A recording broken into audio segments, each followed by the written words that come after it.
Que el Señor les bendiga, hermanos. Estamos contentos de nuevo de estar detrás del púlpito con la palabra de Dios en la mano para traer el mensaje de hoy. Como ustedes saben, nosotros venimos siguiendo el leccionario normalmente y doy gracias a Dios por las providencias, diría. Tal vez son cosas muy pequeñas, pero a mí siempre me ha dado un gozo muy especial.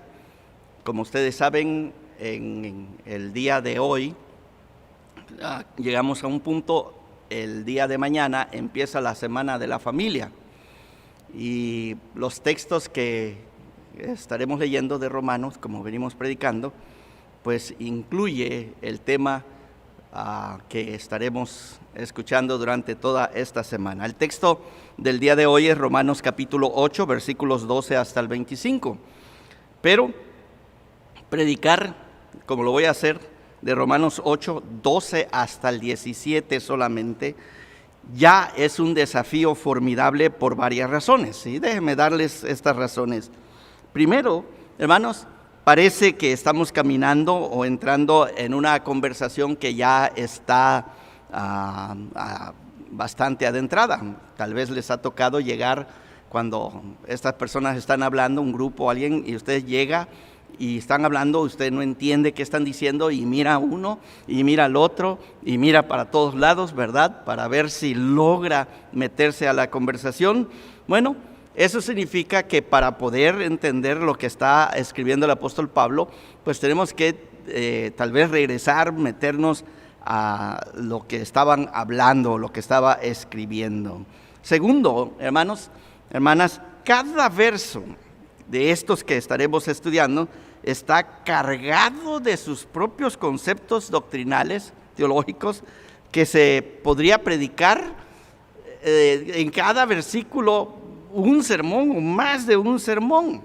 Si es que estos 6 versículos, pues voy a tratar de empacarlos en un sermón para ver si hace sentido.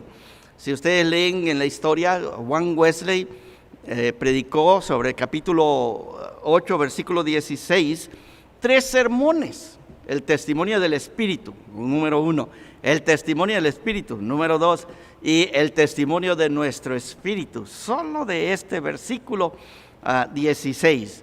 Así es que tarde o temprano el predicador tiene que decidir qué es lo que va a predicar, ¿verdad? Tercero, Pablo comienza diciéndole a los cristianos que no estamos obligados a la carne, y luego esperamos que nos diga estamos obligados al Espíritu, pero no lo dice, como que se quedó con esa parte que iba a decir y no lo escribió, se metió en otras cosas. Y no quisiera decir que se perdió, porque yo sé que él está haciendo lo que está escribiendo y además que creemos que está siendo dirigido por el Espíritu Santo, ¿verdad? Pero no va a aparecer este lenguaje hasta el capítulo 13, versículo 8, que habla de que nosotros estamos endeudados con las otras personas. La única deuda que debemos de tener, y así dice la Biblia, a nadie debáis nada, sino amaros los unos a los otros. Bueno, ahí lo tienen. Cuarto, una serie de doctrinas, de hecho, que pueden leer en la historia, muy malas, han sido extraídas de estos versículos que fueron sacados fuera de contexto. Y nosotros queremos que nuestra predicación sea verdadera a la palabra de Dios, y entonces tenemos que estar muy cuidadosos con esto. Quinto, un sermón sobre la espiritualidad bien podría salir de estos versículos como lo leemos, pero yo quisiera insistir, porque lo he mencionado en los otros sermones, la comprensión del apóstol Pablo de una manera total de espiritualidad siempre involucra la presencia del Espíritu de Dios en nuestras vidas. En el tiempo moderno, que estamos hablando mucho de espiritualidad, a menudo hablamos en términos de prácticas personales. O sea, yo hago algo que es parte, pero se nos olvida que la espiritualidad no puede existir sin la presencia del Espíritu Santo. Entonces hablamos de oración y a veces tengo la impresión que, no sé, alguien tiene que corregirme, que algunos de nosotros creemos que entre más, mejor. No es así, ¿sí?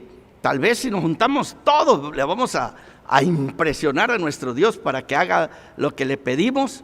No funciona así y tendríamos que corregirlo. O algunos, ¿verdad? Porque añadimos el ayuno, de verdad pensamos que le torcemos el brazo a Dios. Hermanos, ya les he dicho y les diría de nuevo, no funciona así. Finalmente, estos textos, estos versículos, estos 6 versículos, Pablo pasa demasiado rápido de hablar de no vivir de acuerdo a la carne, al sufrimiento presente y la futura glorificación con Cristo, que es un tema que por razones muy particulares ha llegado a ser un tema de mucha lectura. He tenido la oportunidad de leer cantidad de páginas sobre el tópico y hay mucho que hablar. En consecuencia, hermanos, tal vez vale la pena que yo les invite de nuevo a prestar mucha atención al desarrollo del pensamiento teológico del apóstol San Pablo. Tal vez como una nota, ¿verdad?, para introducirnos, estos versículos se enfocan en la vida familiar. Y como estamos entrando a la Semana de la Familia, por supuesto, vamos a hacer algunas referencias. Bien, podríamos nosotros hablar solo de la familia, pero yo quisiera que regresemos el próximo domingo, si Dios nos da vida, si el coronavirus no nos agarra en el camino, ¿verdad? Estaremos aquí el próximo domingo con la ayuda de Dios predicando y estaremos en los textos, particularmente el 29 y el 30 de este capítulo, que creo yo que es un texto maravilloso para hablar de la familia. Pero les invito, durante la semana estaremos escuchando a nuestro hermano Mauricio, a nuestro hermano David Peña, que nos va a predicar desde Guadalajara, gloria a Dios, nuestro pastor Samuel, que ha estado estudiando, de hecho ya sacó su maestría en asuntos familiares, gloria a Dios, ¿verdad? Nuestro hermano Jerry Nieto, que estará predicándonos de Villaflores, nuestra hermana Nora Gómez, aquí de la Primera Iglesia, y nuestra hermana Angélica Madrid, que estará predicándonos desde Terán. Y luego, como diría el apóstol Pablo, ¿verdad?, como un abortivo, regreso el domingo que sigue y yo voy a seguir para cerrar esta semana de la familia. Les invito, hermanos. Pero entremos al texto. Si ustedes tienen su Biblia, por favor, hermanos, ábranla allí a Romanos capítulo 8, versículo 12. Y principia así, hermanos, el versículo.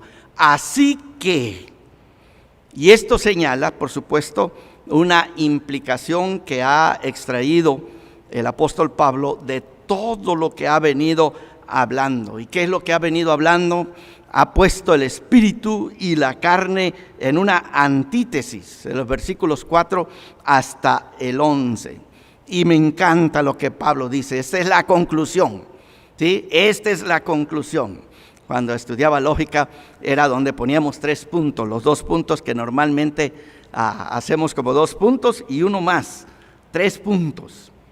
Y eso significaba por tanto, ¿verdad? En inglés, therefore, ¿sí? Esta palabra que tenemos, así que, hermanos, deudores somos no a la carne. Ojalá pudiéramos repetirlo. No le debemos nada a la carne. Hermanos, quiero que vean su cuenta. Su cuenta dice, no le debes nada a la carne. 0.00, nada. Pablo ahí nos va a dejar como colgando, pero escuchen a Pedro. Primera de Pedro capítulo 4 dice así: puesto que Cristo ha padecido por nosotros en la carne, vosotros también armaos del mismo pensamiento, pues quien ha padecido en la carne terminó con el pecado, para no vivir el tiempo que resta en la carne, conforme a las concupiscencias de los hombres, sino conforme a la voluntad de Dios. Y me gusta este versículo: baste ya el tiempo pasado para haber hecho lo que agrada a los gentiles, o sea, a la carne, ¿verdad? Andando en lascivias, ya no más lascivias, concupiscencias, embriagueces. Eso es para nuestros hermanos que toman. Ya, hermanos, ya se tomaron todo lo que se iban a tomar, ya, no más, un trago más. Las orgías, disipación y abominables idolatrías. ¿Qué les parece la lista de Pedro? Me gusta, porque está diciéndonos: ya, basta, no más. Y Pablo dice: no le deben absolutamente nada más. La carne, hermanos, en este contexto, de nuevo, no se refiere a nuestra existencia física, ni a nuestra naturaleza humana inferior. Sí, allá en la antigüedad, Platón, entre ellos, es interesante las definiciones, cómo ellos dividían el ser humano. La razón, esta es la razón, la cabeza, ¿sí? Y luego está el pecho. El pecho es la parte del coraje, del valor, como cuando nos llaman a la guerra, que estamos listos para ir al pleito. Y luego las partes bajas del abdomen, donde según a Platón están todas nuestros instintos bajos. Entonces estamos divididos, y de hecho la nación completa decían así, ¿verdad? Pero interesante ahí entre nosotros una nota, ¿verdad? La música también la dividían así, ¿sí? La cabeza era la melodía, ¿sí? La pueden escuchar, la melodía preciosa, ¿verdad? Pero luego esta parte, ellos hablaban de la armonía, como cuando vienen los cuartetos. Ay, me encantan los cuartetos, cuando están bien armonizados, y cuando hay un bajo y un alto, se escuchan preciosos, nos tocan. A mí, yo siento como que hasta tiembla la tierra cuando canta esta gente. Pero luego la parte más baja es el ritmo, y a algunos de nosotros no nos importa lo que está diciendo el canto, de verdad. Ni nos importa si tiene armonía. Lo que nos importa es el pum, pum, pum, pum, pum, ¿verdad? El ritmo. Me acuerdo de hace años que los frailes tocaron en una boda, y unos hermanos decían: ay, qué desperdicio de música, porque de verdad tenía ritmo, ¿verdad? Como dirían allá los caribeños, los cubanos, ¿verdad? Tiene candela. Y algunos de nosotros igual en la adoración lo que queremos es candela, ¿no, hermanos? No. Bueno, Pablo no está hablando de nada de esto en el pensamiento griego, hermanos, absolutamente nada. Pablo, cuando habla de la carne, habla de una representación doctrinal o teológica de la existencia caída bajo el poder de este Señor poderoso que se llama el pecado, hermanos. ¿Sí? La carne es esto, y tenemos que tener cuidado porque la Biblia usa carne en diferentes sentidos. Por ejemplo, Juan 1:14, que dice: y aquel verbo se hizo carne. ¿Sí? Definitivamente eso se debe traducir como se hizo humano, y no como el apóstol Pablo, aunque Juan también habla de la carne como lo que no vale para nada. Entonces, vivir de acuerdo a la carne, ya el apóstol Pablo nos los ha definido. Escúchenlo, porque sí necesitamos estar claros. El ocuparse de la carne es muerte, pero el ocuparse del Espíritu es vida y paz. Por cuanto los designios de la carne son enemistad contra Dios, porque no se sujetan a la ley de Dios, ni tampoco pueden. Y los que viven según la carne no pueden agradar a Dios. Significa, pues, hermanos, este principio que está entre nosotros, entre los más perversos, los más malignos de los seres humanos, como entre los más educados y más, ¿qué diríamos?, decentes en su presentación, pero que no están conectados al Espíritu de Dios. Es una vida egocéntrica, egoísta, una vida autónoma, y este es el estándar que motiva nuestras conductas y nuestras relaciones. Cuando eso es así, sea que seamos de la alta sociedad o de los barrios más bajos, estamos viviendo bajo la carne, ¿sí? Entonces, no es algo que era cierto en el tiempo del apóstol Pablo y que hoy, que ya somos, como decíamos el siglo pasado, somos del siglo XX, ya somos iluminados. No, si vivimos en el Espíritu, vivimos bajo la carne. Entonces, Pablo afirma además que la ley fue dada por Dios para identificar y condenar tal conducta, ¿sí? Pero la ley no tenía el poder para detener dicha conducta ni la capacidad para permitir una conducta y relaciones adecuadas. Entonces tenemos estas dos realidades. Yo lo aprendí en inglés y me gusta porque tiene ritmo. Yo cuando leo inglés, la poesía me cuesta mucho, pero tiene cierto ritmo. Se los voy a leer. Dice así: Sin is might, but is not right. El pecado es poder, pero no es correcto. La segunda línea: The law is right, but is not might. La ley está correcta, pero no tiene poder. No tiene poder. Nada más nos dice, no matarás, pero luego no tiene poder, hermanos, para detenernos. No tiene ningún poder. Y ustedes lo conocen porque saben lo que es bueno, pero cuando quieren hacer lo malo, no hay nada que los detenga. Pero la tercera línea me encanta. Dice, grace is right and is might. Me encanta. La gracia está correcta y es poder. Gloria a Dios, hermanos. Lo único que puede ayudarnos contra la carne es la gracia de Dios. Es a través del propio Hijo de Dios, como Dios logró lo que la ley no podía lograr. Y lo dice allá en el versículo 3, la segunda parte. Debido a que los cristianos pertenecen a Cristo, tienen el poder del Espíritu de Dios morando en ellos. Por lo tanto, ellos, y solo ellos, tienen la posibilidad de no vivir en la carne ni según la carne. Y me encanta pensar sobre eso. Un mandamiento sencillo. A ver, busquémosle los lados. Dios dice, ama a tu prójimo. Ese es su mandamiento. ¿Sí? El pecado te dice, no lo vas a amar. Es más, lo vas a aborrecer, lo vas a odiar. ¿Sí? Y usted y yo caemos en la trampa. Vemos a una persona y pensamos, me cae mal. Bueno, ese no es el fin del asunto, hermanos. Ni estás justificado aborrecerlo. ¿Sí? Pero tú dices, como escuchaba una persona que decía, a mí me gustaría ser cristiano, pero eso de amar a tus enemigos, no. Pongo una raya, no. Dios me puede pedir lo que quiera, pero no amar a mis enemigos. Imagínense, cuando nosotros caemos en esta trampa, nosotros estamos funcionando de acuerdo al pecado, al egoísmo. No me cae bien, no me gusta, no me puedes obligar a amarlo, etcétera, etcétera. Hablamos así.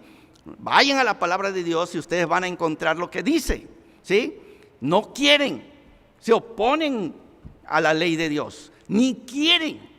Entonces tú y yo podemos saber si estamos viviendo de acuerdo a la carne cuando por designio de Dios aparecen esos hermanos, esas hermanas, esos colegas en el trabajo que de verdad te sacan la cana verde. Tú vas a saber si vives por la carne o si vives por el Espíritu. Pero ustedes y yo sabemos que lo que la palabra de Dios dice es verdad y ustedes y yo estamos de acuerdo. Si Dios dice ama a tu prójimo, ¿qué significa? Que debo de amar a mi prójimo. Pero eso de que debo de amarlo es demasiado débil. No siento, no quiero. Y tal vez tenemos que decir no puedo. ¿Sí? Pero yo quisiera decirte, cuando el Espíritu de Dios inunda tu vida, que es amor, el amor de Dios derramado en nuestros corazones, ahora tienes una fuerza que está más allá de las tuyas. Ahora tienes esta gracia que es might and right, ¿verdad? Que es poder y es correcta. Ahora vas a descubrir lo que tú tienes que confesar: por mí mismo no puedo. Entonces Pablo está hablando exactamente a nuestra vida cotidiana. Debido a que esta es la nueva realidad espiritual dada por Dios, hermanos, nosotros no estamos obligados a la carne, no le debemos nada. En otras palabras, nuestra obligación cristiana no implica volver a un estándar egocéntrico. No, hermanos, un estándar que está inducido por el pecado, que motive nuestras acciones, nuestras actitudes y los valores en nuestra vida. Para Pablo, la realidad humana y la conducta humana son totalmente proporcionales. Cuando nuestra realidad está en la carne, nuestra conducta está de acuerdo a la carne. Cuando los cristianos están guiados por el Espíritu de Dios, nuestra conducta entonces puede estar de acuerdo con el Espíritu. Significa, hermanos, que esto es automático. ¿Se acuerdan? Antiguamente los carros traían lo que le llamamos el cruise control, ¿verdad? Que traía ahí, yo me acuerdo de los carros allá en Texas, que los caminos son largos, tú te puedes dormir y el carro se va solito, porque no tienen curvas, las únicas son así chiquitas, ¿verdad? Hermanos, ustedes pueden poner ese control y dejar que el carro se vaya, va en la misma velocidad y va en la misma dirección, a menos que necesites balance tus llantas, vas en la misma dirección, te puedes dormir y se va. No, la vida cristiana no es así, hermanos. De hecho, como lo vamos a ir descubriendo, en ocasiones la vida cristiana va a traer una expresión cruciforme. La cruz de Cristo va a aparecer en estos pasajes. Y yo he visto hombres y mujeres en el altar llorar, no se pueden desprender, sí. Cuentan la anécdota de un hombre que estaba allí y le dijo: Señor, te entrego todo mi futuro. No había victoria. Señor, te entrego todas mis posesiones. No había victoria. Le dijo: Señor, te entrego toda mi familia. No había victoria. Y alguien se le acercó y le dijo: hermano, es el indio también que tienes que entregar. ¿Sí? El indio, entrega al indio. Porque yo debo de morir a mí mismo. Yo debo de morir a mi futuro, a mis sueños, a mis ambiciones, a todo lo que tiene que ver con mi ego. ¿Sí? Pablo va a decir: con Cristo estoy juntamente crucificado. Y pasar eso, hermanos, no es un día de campo. De verdad, yo he visto hermanos, hermanas, que se arrodillan, lloran, hermanos, y regresan otro día y siguen orando. Y en la antigüedad se oía de personas que pasaban día y noche en sus casas orando, hasta que de pronto podían decir: hay victoria. Habían hecho por fin morir lo terrenal. Y es lo que está aquí con mis hermanos que tienen problemas con el alcohol. Ellos tienen que confesar un día a la vez, 24 horas, sí, un día a la vez. Y la lucha que tienen que vivir es una lucha a muerte. Exactamente, hermanos, de eso se trata. Así es que automático, olvídate, hermano, no hay tal cosa como automático, ¿sí? La posibilidad que Pablo nos presenta, ahí está en el versículo 13: porque si vivís conforme a la carne, moriréis, mas si por el Espíritu hacéis morir las obras de la carne, viviréis. Hermanos, ¿cómo estuvo eso? El día que fuiste cristiano, el día que tú aceptaste a Jesucristo, o el día que te bautizaste, ¿qué? ¿Ya automáticamente? No, hermanos, apenas habías iniciado. Yo sé por comentarios que han hecho y que he recogido aquí y allá en el Templo Cristiano de Tuxtla, muchos hermanos recuerdan del doctor Sergio Franco predicando un sermón que dijo: Dios te salva para seguirte salvando. Y esa es la verdad, hermanos. Dios te salva para seguir salvándote. Para Pablo, la salvación no es un asunto automático. Así es que si estás bautizado, seas de niño o sea de grande, la misma cosa es. No te confíes, que tú digas: yo ya confesé que Jesús es mi Señor, no es una licencia para vivir en la carne. Si un cristiano auténtico elige vivir en un estándar egocéntrico, hermanos, de la carne segará muerte. De verdad, segará muerte, porque en verdad sigue viviendo en la carne. Va a experimentar, ahora en términos que Pablo está apuntándose hacia el futuro, muerte eterna. Muerte eterna. Pero si vive por el Espíritu, experimentará la resurrección, la fuerza del Espíritu, y por lo tanto vida eterna. Y entonces aquí está la paradoja paulina. Los cristianos no hacen absolutamente nada para salvarse a sí mismos, pero tienen la horrible capacidad de separarse de la promesa de Dios de la vida eterna.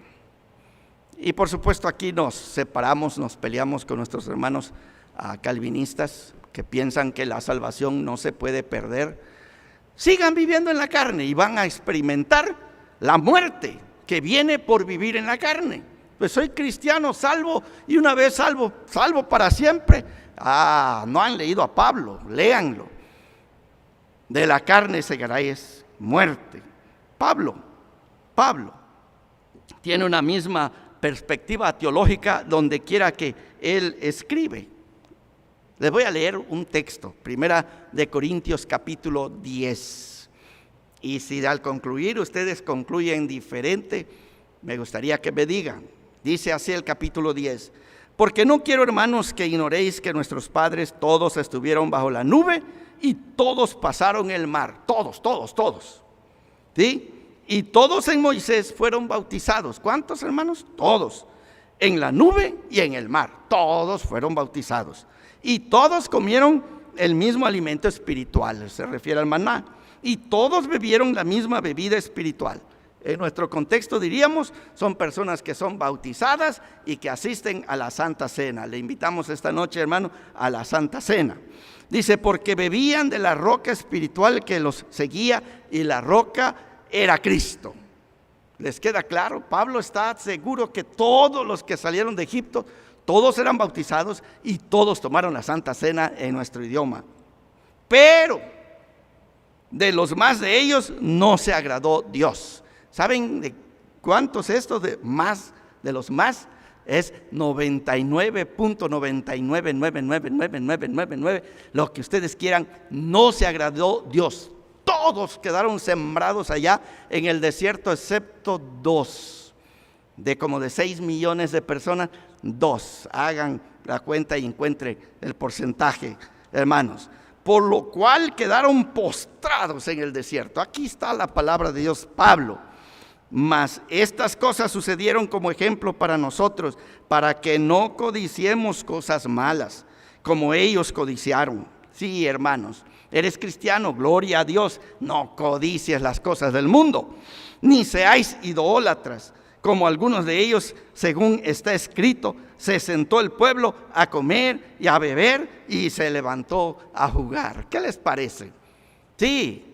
Allá andaban bailando alrededor del becerro de oro. Aarón decía: este es Jehová que nos sacó de la tierra de Egipto.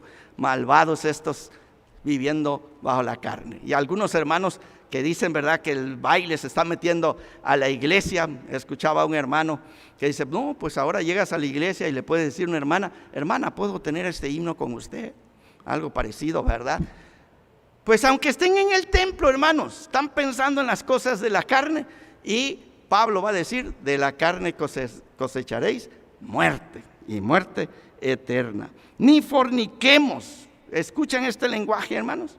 ni forniquemos, como algunos de ellos fornicaron y cayeron en un día 23,000.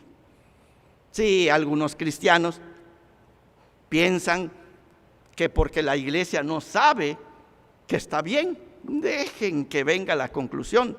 Van a descubrir que Pablo tenía absoluta razón.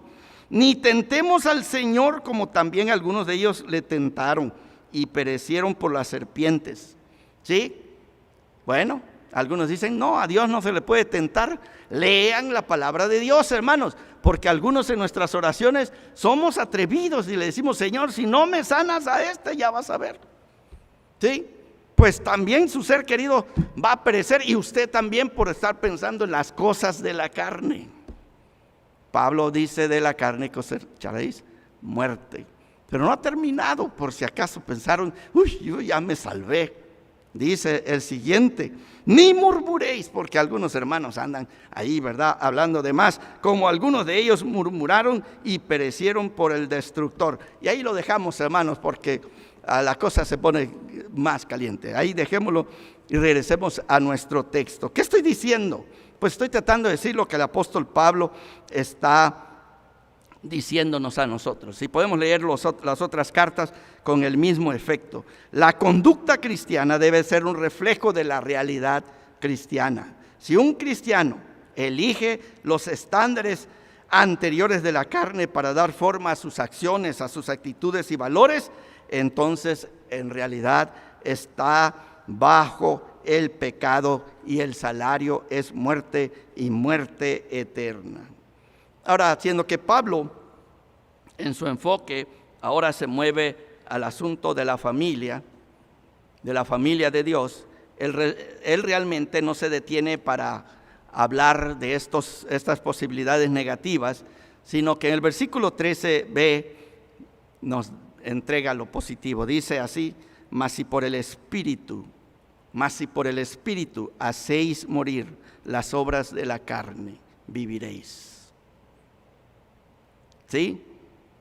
Sacamos este texto fuera de contexto y nosotros vamos a empezar a decir que por nuestras obras somos salvos, o que por nuestras obras nos podemos sostener, o que por nuestras obras finalmente llegaremos al cielo.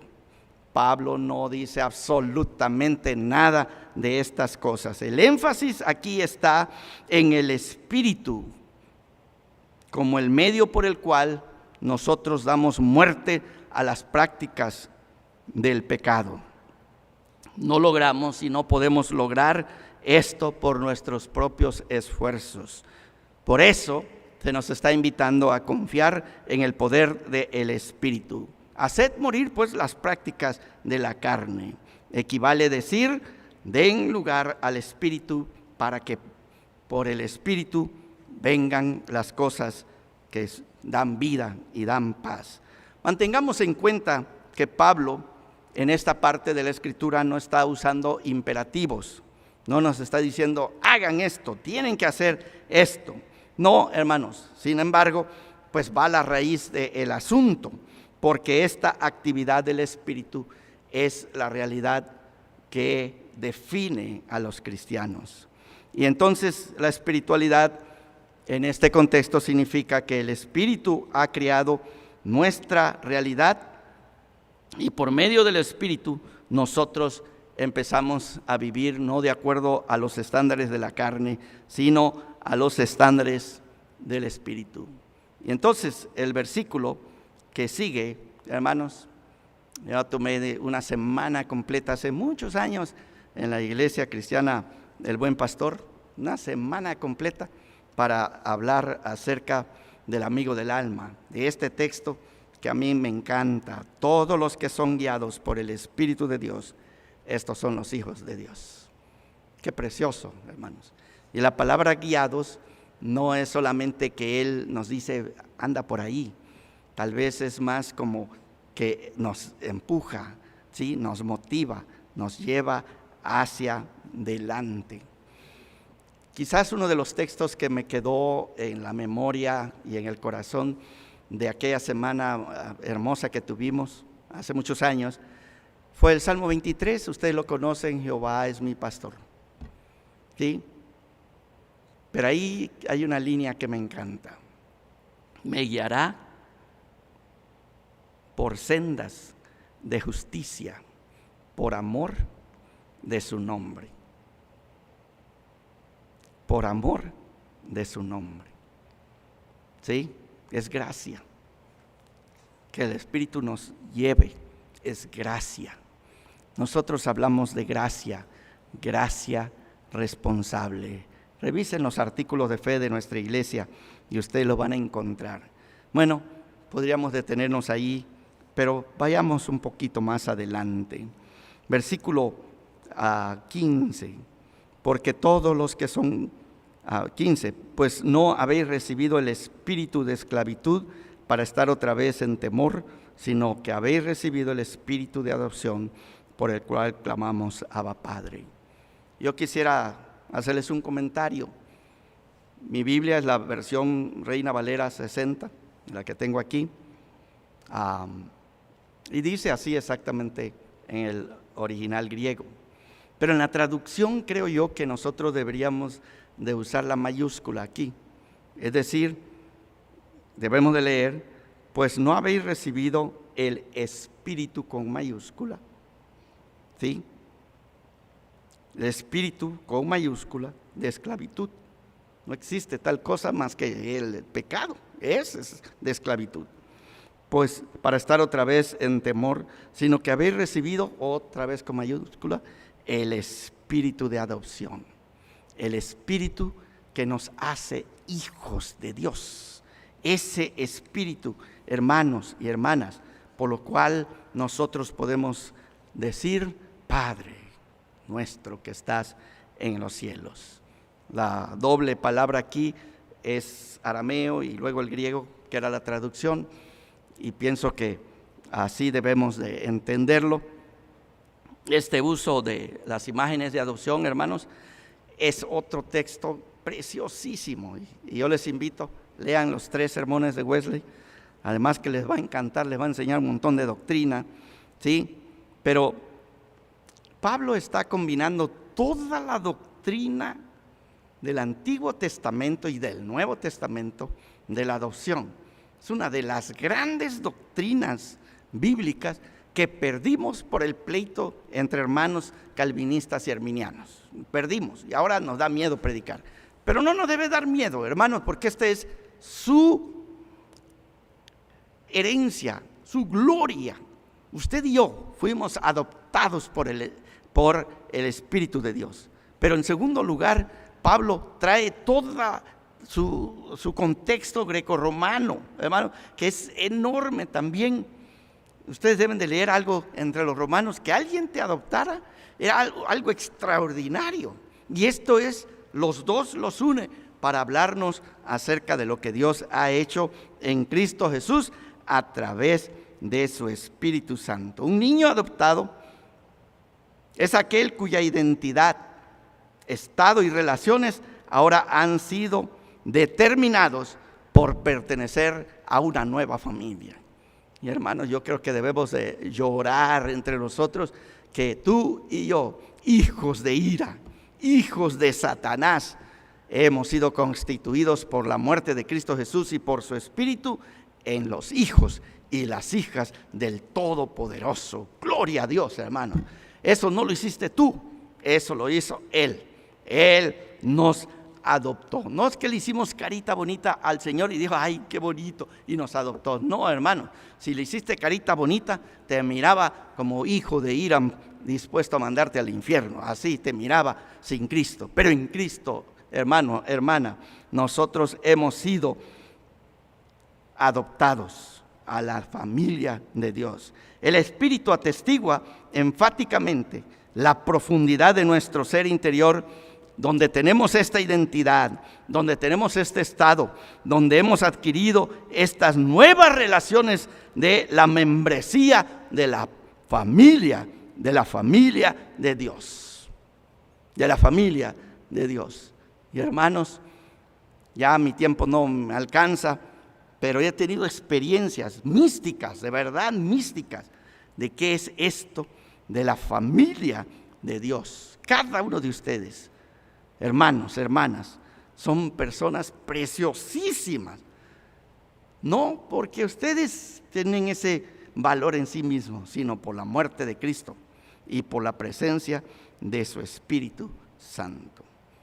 Siendo que eso es cierto, Pablo añade una palabra más: somos herederos. El doctor Franco le encantaba decir: si Dios te llamó al ministerio, te sacaste la lotería. Y yo le decía: no está bien, porque hay hermanos que no son llamados al pastorado y que eso se quedaron sin lotería, pues no ganaron la lotería. No está bien, hermano, cambie su imagen. Pero en esta mañana yo les diría: todos y cada uno de ustedes, hermanos y hermanas, si ustedes han creído en Cristo, aquel que murió en la cruz del Calvario, si el Espíritu de Dios mora en ustedes, ustedes se sacaron la lotería, todos y cada uno de ustedes. Ustedes son hijos de Dios y son herederos y coherederos juntamente con Cristo Jesús. Hermanos, nosotros necesitamos valorar esta palabra de verdad, porque lo que el apóstol nos va a decir, y me aguanto para el otro domingo para ampliar, dice que porque somos herederos, la primera herencia es que seremos hechos conforme a la imagen de su Hijo. Esta gloria, y el texto que viene me encanta: a los que predestinó, predestinados todos ustedes; a los que llamó, llamados todos ustedes; y a estos justificó, justificados todos ustedes; y a estos también glorificó, glorificados todos ustedes en Cristo Jesús. Entonces, hermanos, este texto definitivamente tienen que cortarlo y ponerlo en un cuadrito en su casa y pensar una y otra vez. Los detalles de esta vida cruciforme incluirán los sufrimientos, pero como dice Francisco de Sales en su libro Introducción a la vida devota, dice: los mártires les parece que son rosas que se arroja a sus vidas cuando se les quita la vida. Yo lo leí y dije: no quiero estar allí, definitivamente no. Pero si lo que él dice es cierto, de verdad, ellos han logrado una visión que yo todavía no he logrado y necesito lograr.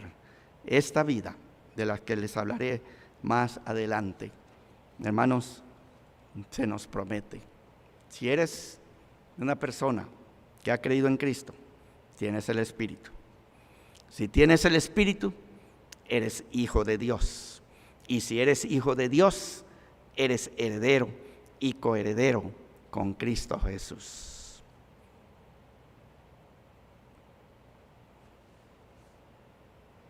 ¿Qué más podemos nosotros pedirle a Dios? Porque todo esto es por pura gracia de nuestro Dios. Bendito sea nuestro Padre Celestial en Cristo Jesús. Concluyamos pues diciendo: la vida cristiana tiene un ya no. Carne, no más, ¿sí? Tiene un ya. Ahora vivimos por el Espíritu, y por el Espíritu hacemos morir la carne y traemos pues el fruto del Espíritu, de lo cual Pablo aquí nos va a hablar. Y luego tenemos esperanza, futuro, porque somos herederos y coherederos con Cristo Jesús. Hermanos, solamente me resta decirle a cada uno de ustedes que es cristiano: benditos ustedes, benditos, somos familia de verdad en el Señor. El Señor les bendiga, hermanos.